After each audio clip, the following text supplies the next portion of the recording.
Good afternoon friends. आज जैसा कि आप जानते हैं 18 अप्रैल 2026 शनिचरवार का दिन है। मैं दीप सिंह, फाउंडर मेंबर आम आदमी पार्टी जम्मू से। साथियों, आज एक इम्पॉर्टेंट इशू पर आपसे मुखातब हो रहा हूँ मैं।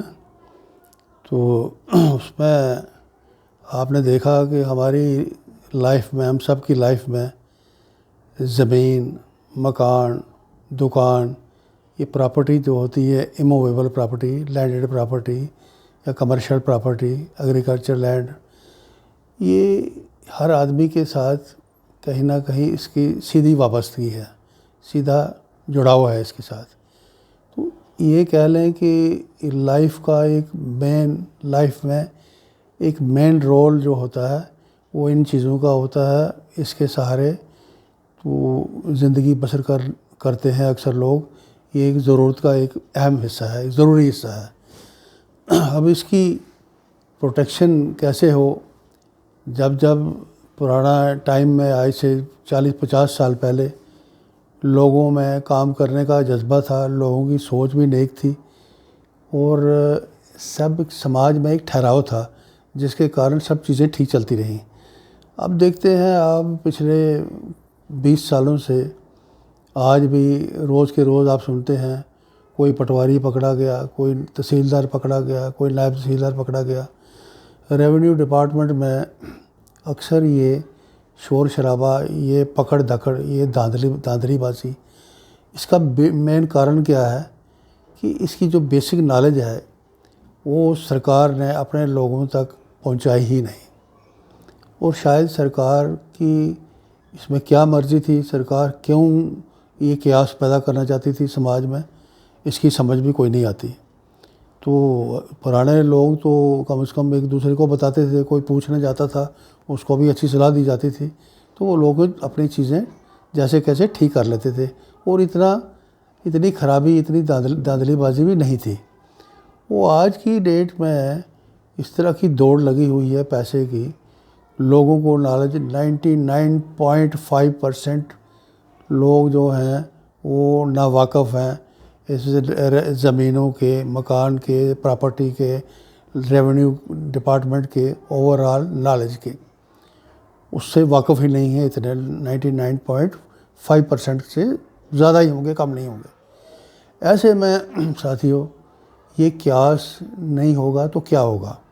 अच्छा होता ये हमारे नालायक हुक्मरान, ये हमारे करप्ट हुक्मरान इस चीज़ की इम्पोर्टेंस को समझते हुए कम से कम हमारी 8th, 9th, 10th, 8th से लेकर 12th तक अपने 2-2 चैप्टर किसी में रेवेन्यू के बारे में ऐड करते, ताकि आम बच्चे, हमारा यूथ जो है वो बेसिक चीज़ों से आगाह हो जाता और उससे भी ये इस किस्म की जो धांधलीबाजी है इसमें रोक लग सकती थी। लेकिन ऐसा हुआ नहीं। चलो, ये तो एक दूसरी बात हुई। अब हम देखेंगे, कल हमने देखा कि डिप्टी कमिश्नर पुंछ, उन्होंने एक प्रेस कॉन्फ्रेंस करी है पुंछ में। तो वो कुछ बता रहे थे रेवेन्यू रिकॉर्ड्स के बारे में।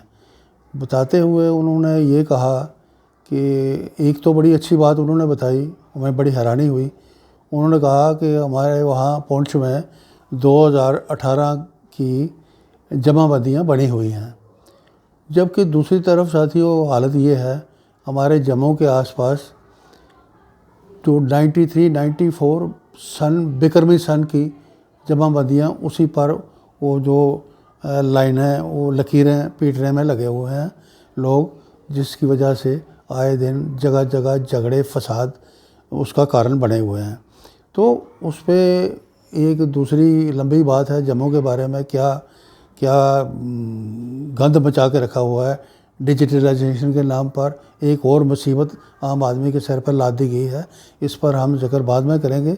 तो हम आपसे ये बताना चाहेंगे कि मैं कोई रेवेन्यू एक्सपर्ट नहीं हूँ। मैं एक ज़िम्मेवार शहरी होने के नाते मैंने कुछ अपने जानकारी रखने वाले दोस्तों से बात करी, तो वहाँ से ये पता चला कि जो डिप्टी कमिश्नर पुंछ ने, जिन्होंने एक अच्छी कोशिश की, हम उसको डिस्करेज नहीं करेंगे, हम उसको गलत नज़र से हमें नहीं देखना चाहिए। उन्होंने एक इनिशिएटिव लिया कि इसकी ज़रूरत है, वहाँ 2018 की जमाबंदी है, बहुत अच्छी बात है, ये सुन के बड़ी खुशी हुई। लेकिन साथ में उन्होंने ये कहा अपनी बात में कि हमने एक पोर्टल बनाया है, उसमें अगर 2 भाइयों का अपनी ज़मीन पे नाम है, तीसरे का नहीं है, वो तीसरे वाला जिसका नाम नहीं है वो पोर्टल पे अपनी बात, अपनी शिकायत दर्ज कराएगा, हम उसको बैठे बैठे वो सारा ठीक करा देंगे। ये बात जो थी टेक्निकली बिल्कुल गलत है।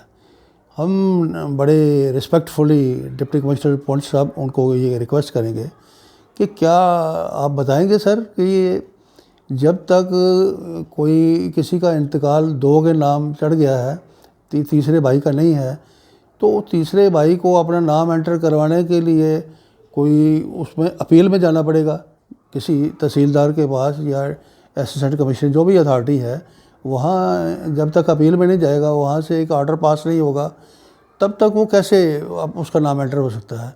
ये बात तो आपने बताई नहीं। आपने कहा वो आप उधर दर्ज करा दो अपनी कंप्लेंट, आपके घर में बैठे बैठाए सारा काम हो जाएगा। तो ये बात सुन के हमें अच्छा नहीं लगा। तो हम रिस्पेक्टफुली ये बात डिप्टी कमिश्नर साहब से कहेंगे, मेहरबानी करके आपकी नीयत अच्छी है, आपके इरादे अच्छे हैं, तो ये गलत बयानी करके आप एक मिसलीडिंग अटेम्प्ट के तौर पे आपका लोगों में ट्रस्ट ख़त्म हो, ऐसा होना नहीं चाहिए। तो इसकी दुरुस्ती करें, जो भी आप सुधार करना चाहते हैं आप पुलिस से ही सुधार करें। बाकी जगहों पे तो एक अंधेरगर्दी का दौर है, वहाँ क्या होगा।